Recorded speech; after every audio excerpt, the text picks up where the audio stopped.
Now let's get started and add your website to Magic Rinku. So what you want to do is come in here to your dashboard, click on create your first project, type in the name, get your website URL.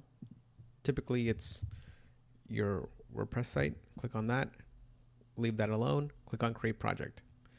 And here now, what you want to do is copy your API key, click copy, download the plugin, and then go to your WordPress admin dashboard and upload the plugin.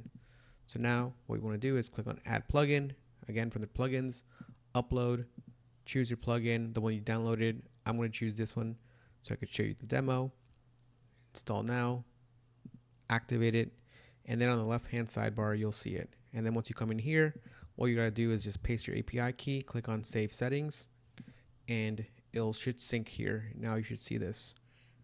And now let's go back, go down here, click on check connection. And now you can see that you'll be presented here. And then what you want to do is just click on start first sync, click here, and we'll start syncing all your data in the background. And you could do is just refresh it and you could see all the data that's coming in. You could see that the sync's complete and now we're doing all the analysis for you. And here again, you can come in and see all this information that we have for you.